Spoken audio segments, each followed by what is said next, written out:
Hi, my name is Roger Myers, and I'm a partner in the San Francisco office of the law firm Holm, Roberts & Owens, and we serve as general counsel to the California First Amendment Coalition, which is sponsoring this podcast. And what we're going to be talking about today is your right to get access to government records under the California Public Records Act. And the good news is that the way this ought to work is that you should be able to walk into any office of a government agency that's a state government agency, city, county, local, and if that office is open to the public, you should be able to walk in during normal business hours and ask to see any record that's kept in that office. Well, that's the general rule. Unfortunately, it doesn't always work that way, and that's why we're putting this podcast together to give you some guidance on how to deal with some of the intricacies of the California Public Records Act. I want to start by talking about what records are subject to the Public Records Act, what agencies in California are subject to the Public Records Act. And the first thing that you should be aware of is there's a difference between federal governmental agencies that are subject to federal law, the Freedom of Information Act, and agencies that are California state agencies or local city and county agencies that are subject to the California Public Records Act. They have different sets of rules, and all we're talking about today is the California Public Records Act. Pretty much every city and county agency in the state is subject to the Public Records Act. If an agency has to have public meetings under the California Brown Act, which many of you have heard of, then their records are also subject to the California Public Records Act. At the state level, almost all state agencies are subject to the Public Records Act as well. There are two primary exceptions.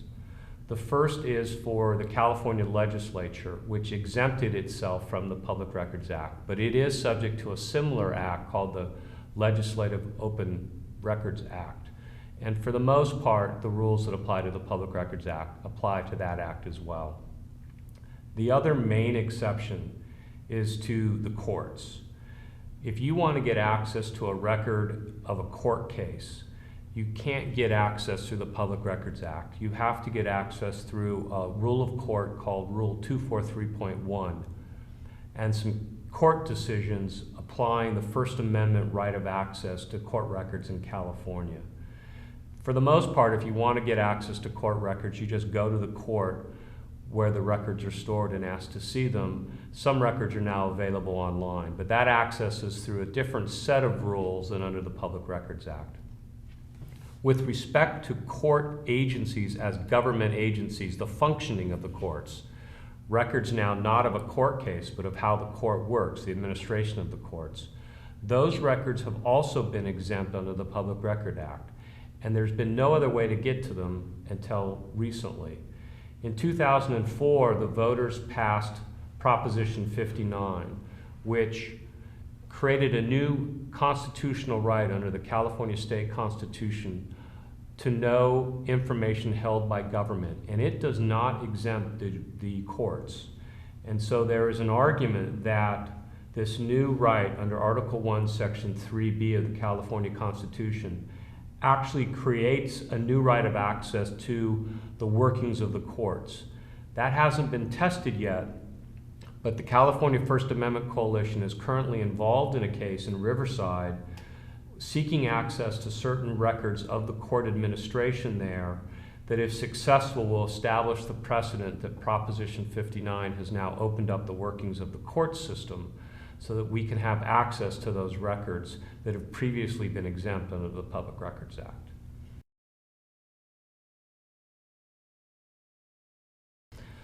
Now, with respect to the records held by all these agencies that are subject to the Public Records Act, pretty much all of their records are subject to the Act. And what I mean by that is that unless a record has to do with purely private information, personal information unrelated to the conduct of the government's business, you should have a right of access to it under the Public Records Act, unless one of the exemptions applies that I'm going to talk about in a little bit. Now, when I say that if a record doesn't have anything to do with the conduct of the public's business, you don't have a right of access to it, that is really limited to things like if, say, the vice principal at your kid's school writes down a shopping list on school memo and then forgets to take it with him when he leaves, even though that is a record that's held by the agency technically because it's on his memo pad, there is no right of access to that because that really has nothing to do with the school's business. It's personal and it's private. But that gives you an idea of how narrow this exemption is. Basically, everything else that's a record created by a government agency in California or that is even held by the agency, even if it didn't create it, if it collects it and holds it in its records, it is technically subject to the Public Record Act unless one of the other exemptions applies.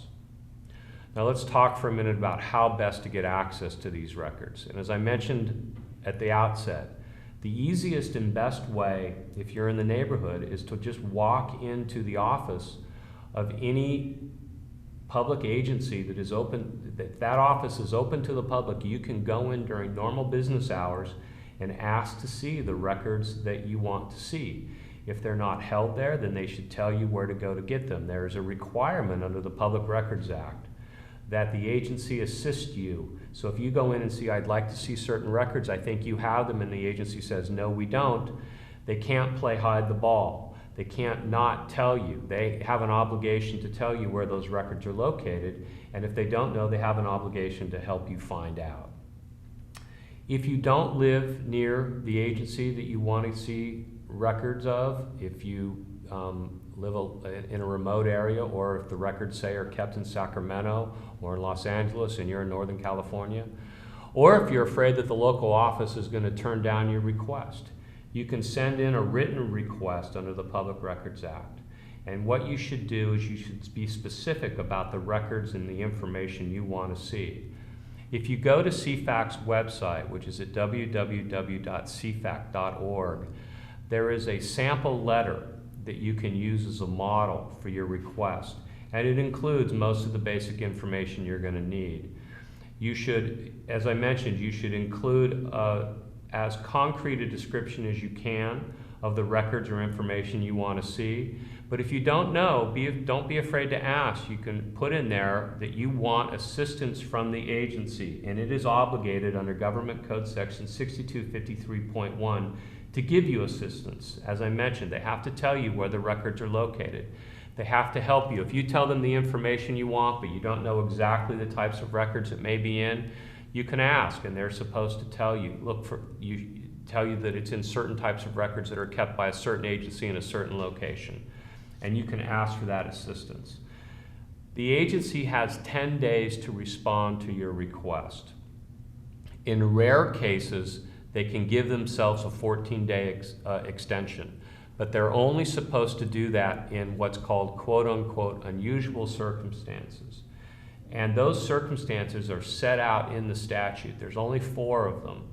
If they need more time to gather the information, if they need more time to collect data, such as, for example, if they're going to have to put it all together on a particular computer, in a particular computer program and print it out, if they need more time to consult with another agency, or if the amount of documents you've requested are voluminous and they need time to go through them all, they can take an additional 14 days. But that's the most they can take, and they can only take it in those circumstances. Once they've made a decision that you're entitled to some of the records, they have to send you a letter that tells you about when you can expect to receive those records or where they'll be made available to you.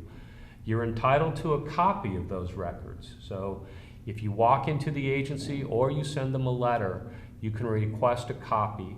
They can charge you, but all they can charge you is enough to cover the direct cost of copying, which is usually going to be somewhere in the neighborhood of 10 cents a page to 25 cents a page. They're not supposed to charge you for things like their time in making the copy.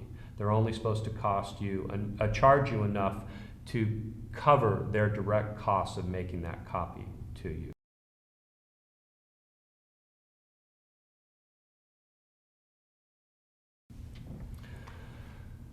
Unfortunately, and too often, the agency's response will be that the records you want are exempt from disclosure under one of the exemptions in the Public Record Act.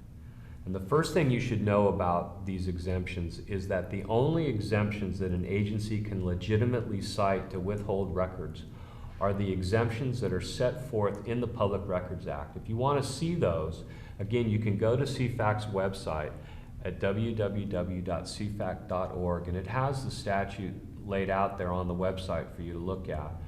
I'm going to go over some of the most frequently cited exemptions, and some of them are fairly broad, and that has given the courts the ability to read into these broad exemptions sub-exemptions that we don't really think the legislature ever attempted to include in the exemptions. But because some of them are fairly broadly worded, the courts have been able to give them a very expansive reading. With the passage of Proposition 59 that I mentioned earlier, the California Constitution now says that these exemptions are supposed to be read narrowly, and the right of access is supposed to be read broadly. So hopefully that will cut back on some of the broad reading of these exemptions that we've seen from the courts in the past, but that remains to be seen. Now I want to start with the very first exemption that is listed in the Public Record Act in Section 6254A, which is the exemption for preliminary drafts. This is often cited when what you're asking for is a memorandum or some guidelines that are supposed to govern how an agency does something or responds to something. And what we frequently see is a response that comes back and says, we're still working on those, they're only in draft form, so we're not going to give them to you. That is often not a legitimate response, because this is really only supposed to exempt things that are works in progress. For example, if you've got a draft and you send it to your supervisor and the supervisor's marked it up and sent it back and you're still working on it, that's when this exemption can be cited. What agencies often do is they'll stamp something as preliminary, keep it in their files, and use it as if it was final, and then when you want to see it, they'll say, sorry, it's preliminary, and that's not legitimate. So what you can do is, if you get somebody citing this exemption to you, ask them if they've ever relied on it. If you're aware of somebody in the agency relying on this memorandum or these guidelines as they do their job, then this exemption is not legitimate and can't be used to withhold those documents. Or if it's something that they've kept in their files and they routinely keep in their files, they cannot cite this as a justification for withholding the records. The second exemption in the Public Record Act under 6254B is for pending litigation. And this applies to records that are created for the litigation where the government is a party to the litigation. It is also often miscited. For example, it should not be cited to withhold records of the incident that resulted in the lawsuit. It is only supposed to apply to documents that are created for the lawsuit. And the exemption ends when the lawsuit ends, so that if the lawsuit is over, you should be able to see the documents that were previously withheld under the pending litigation exception. The only caveat to that is if the records were created by a lawyer, they may be subject to withholding under the attorney-client privilege or the attorney work product doctrine, and neither of those expire when the lawsuit is over. The third exemption in 6254C is for personnel, medical, and similar records. And agencies will often cite this when what you are asking for is something they think is too private and they don't want to give you. Now, this is only supposed to apply to purely private information that's in a personnel file, like someone's social security number, or information about their medical history that they may have had to submit on an application for the job, and things like that. It is not supposed to apply to things like discipline or salary information. With respect to public employees, that is supposed to be public information. But this exemption is often cited to withhold that type of information, and you can send a response back that says that what you're looking for is actually not subject to that because it's not purely private information. You are entitled, for example, with respect to complaints that may be filed against a public employee, you're entitled to see those complaints if they're well-founded, even if ultimately the agency decides that they're not valid. And certainly if the agency does decide they're valid and imposes some discipline, you're entitled to see not only the complaint, but what resulted, what discipline was imposed on the employee.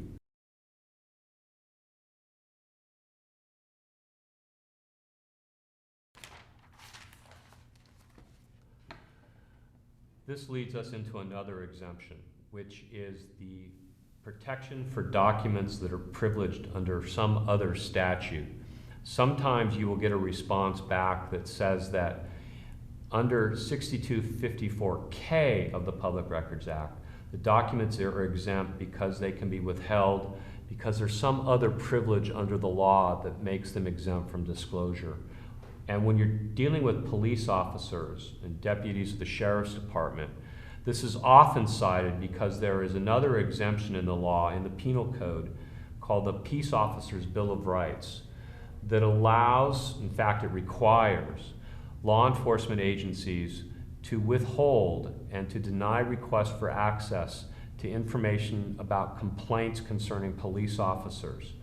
So even though you'd have a right to see those complaints if it had to do with another public employee, when it has to do with a police officer or a sheriff's deputy or a prison guard, you cannot get access to that information under the Public Records Act. There's a limited way you can get access to that, and that's typically if you've sued the police officer, say for police brutality.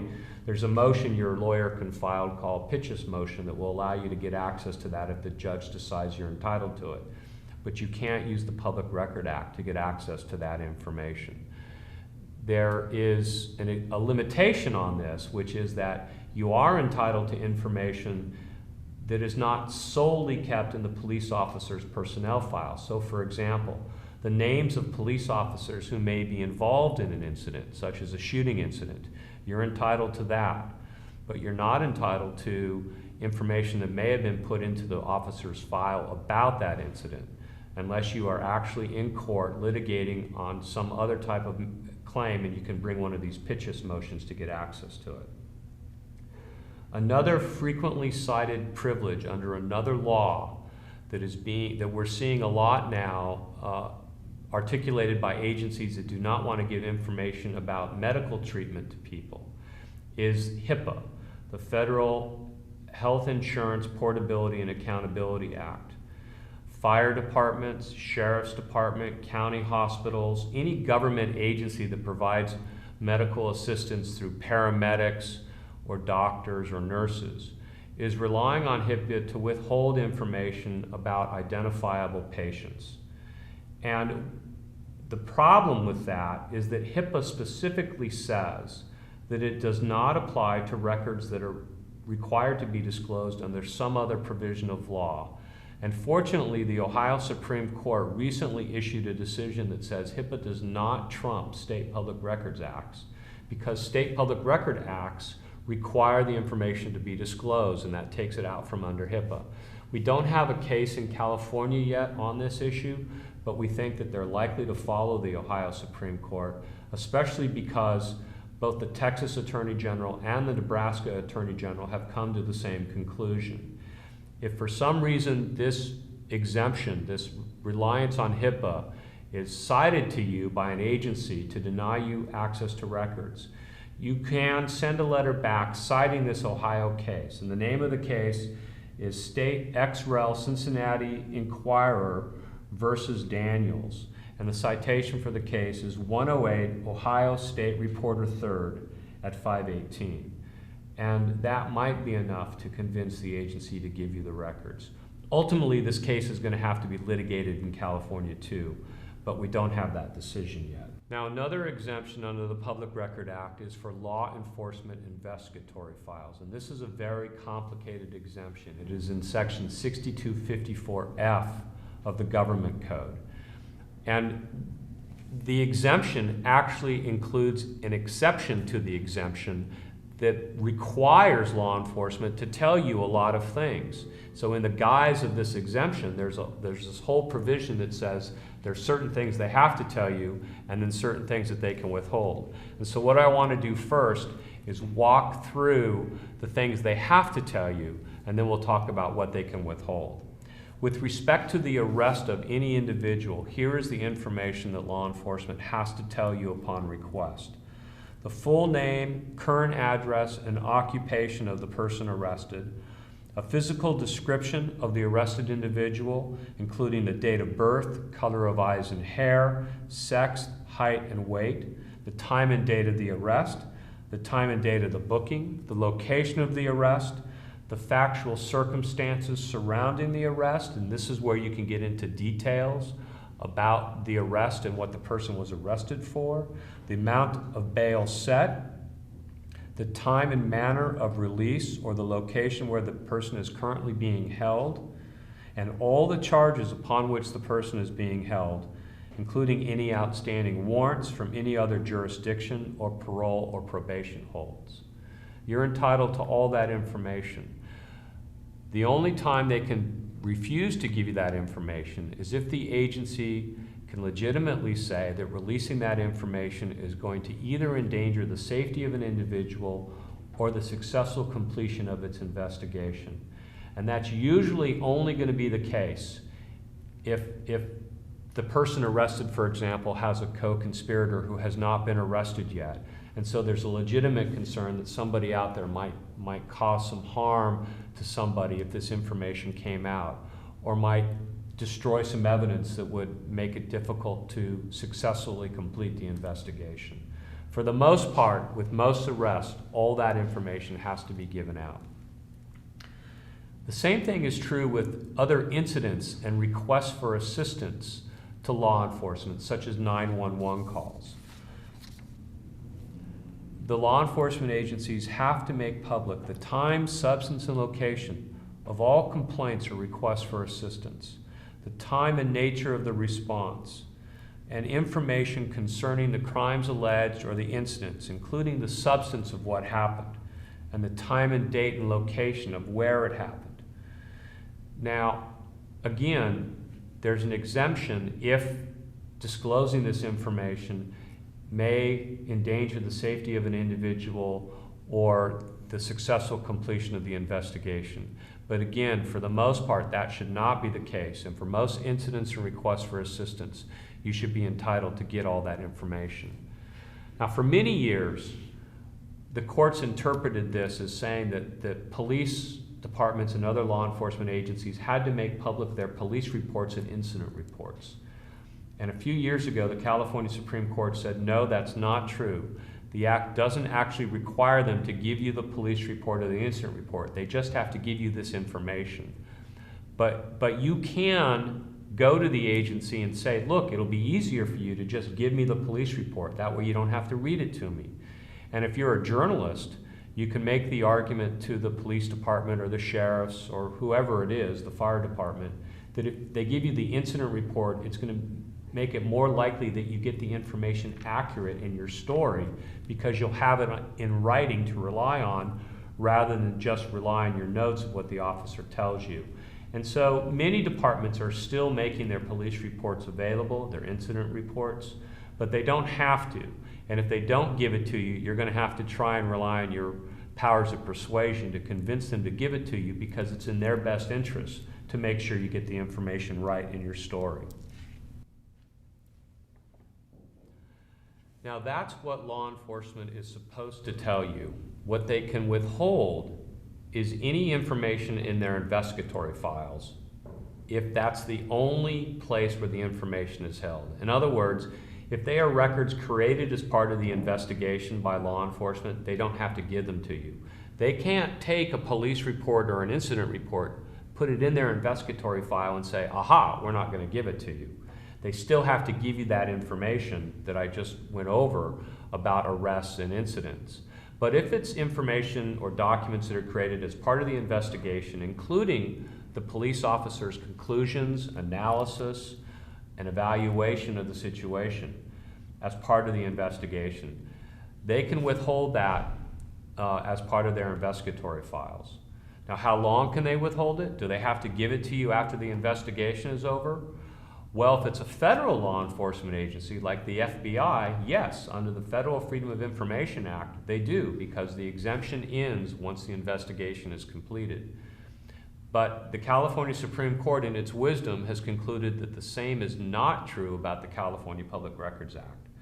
So in theory, a law enforcement agency in California can withhold these records forever. As long as they can legitimately say it was part of their investigatory file and not a routine document, they can withhold that information forever. We're hoping that ultimately we can get that changed in the legislature, but so far that hasn't happened. The final exemption that I want to talk about is the so-called catch-all exemption in section 6255 of the Government Code. And this is an exemption that says, even if a document otherwise has to be disclosed under the Public Record Act, if an agency decides that the interests favoring non-disclosure, favoring secrecy, clearly outweigh the public interest in disclosure, they can withhold it nonetheless. This, I think, was a mistake. The legislature should never have included this exemption because it's so broadly worded and so elastic that it has given agencies and the courts license to withhold and allow the withholding of records that the legislature probably never intended to be withheld. Let me just give you one example. Under the Federal Freedom of Information Act, there is a specific exemption for documents covered by the deliberative process exemption. That is, documents that would reflect how an agency reaches its conclusions, its deliberative process, can be exempted. There is no such exemption under the California Public Records Act, but the California Supreme Court decided to read the deliberative process exemption into the balancing of the interest in favor of privacy versus the interest in favor of disclosure in section 6255. So that now, anytime an agency comes up and says, we think that our interest in protecting the deliberative process clearly outweighs the public interest in the information, we can withhold it. And the courts have several times said that that's okay. So that under the Public Record Act, the governor has been allowed to withhold records of who he met with when he was deciding what bills to sign and veto. Mayors and city council have been able to withhold their phone records, even when there was some evidence to suggest that the records would reveal misuse of government property or something else that the public had an interest to know about. The governor has been able to withhold the names of people who applied for appointment to vacant seats on the Board of Supervisors. Even though that's an elected position, the governor gets to appoint people to replace someone if there's a vacant seat, if someone dies in office or leaves their seat for some other reason. And the courts have said that under the deliberative process exemption, the governor doesn't have to say who's applied for that seat and only has to announce who he has appointed. In 2004, when the voters passed Proposition 59, there was in the ballot argument in favor of Proposition 59 a line that said that Proposition 59 was entitled to allow the public to see records concerning the deliberative process. And so we believe that Proposition 59 overruled all those cases that said that these deliberative process documents could be withheld under Section 6255 of the Public Record Act. But we don't have a case yet making that decision. So we're still waiting for a court to rule on that. The California First Amendment Coalition filed a case against Governor Schwarzenegger's office when the governor cited the deliberative process exemption to withhold records that showed who he and his aides had met with when the governor was deciding what laws to sign and veto a couple years ago. But after CFAC filed its lawsuit, the governor's office gave the records over rather than run the risk of a court ruling on the issue. So we're still waiting for a case to come up that will decide this once and for all. Now, if you get an exemption like one of these cited to you in response to your Public Records Act, what can you do? And there's several things you can do. The first thing you should be aware of is that there is a requirement under the Public Records Act for the agency to give you records, even if some portion of them might legitimately be withheld under one of these exemptions.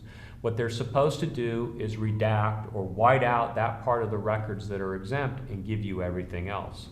They don't always do that. They may send you a letter back that just says, sorry, we're not giving you anything because some of what you're asking for is exempt. And if you get that kind of a letter, you can send a response back that says that in a minimum, you're entitled to have them redact out only the parts of the documents that they claim are exempt, and to give you everything else. If you think the information you've requested has been disclosed to someone else previously, the government may have waived its right to claim an exemption, even if the documents would otherwise be subject to one of the exemptions I was just talking about. So in that circumstance, what you can do is send a letter back that cites Government Code Section 6254.5, which indicates that if a government has previously made the records available, they may have waived their exemption. They can't pick and choose who to give these records to. So if you think they've given it to somebody else, you're entitled to it too. The other thing you should know is that most of the exemptions are discretionary, which means that the government doesn't have to withhold the documents, even if it is subject to one of the exemptions we just talked about, or any of the other exemptions in the Public Record Act. So that if the government cites an exemption to you, you can try to use your powers of persuasion to convince them that the right thing to do is to give you the documents, because it's a public record after all, and it's part of your right to know this information. You can't force them to, but sometimes they'll give it to you anyway. And the last thing you can do is talk to a lawyer. And there's a couple things that a lawyer can do. One of the things a lawyer can do is send a letter to the agency to follow up on your request. Now, there's no procedure in the California Records Act for what's called an administrative appeal. There's no procedure for a lawyer to basically submit an appeal back to the agency on your behalf. But it often works, because if you're just an individual and you submit a request, the agency may think that you're not going to sue them. And so they may deny you the records even if you're entitled to them, and see if you'll push back. And if they then get a letter from a lawyer threatening to sue the agency and reminding the agency that if you go to court and win, the agency is going to have to pay your attorney's fees, that often succeeds in getting at least some of the records out of the agency. It doesn't always work, but it works often enough to make it worthwhile. If that doesn't work, the other option is to file a petition for access in court under Government Code 6258. And as I mentioned, if you win, you're entitled to get your attorney's fees. Those are the basics of the California Public Record Act. If you need a lawyer, by the way, you can go to the CFAC website at www.cfac.org, and there is a section there where you can submit a request for a referral to a lawyer in your area who handles these types of cases. Good luck, and I hope you're successful in getting access to the records you want. That's it.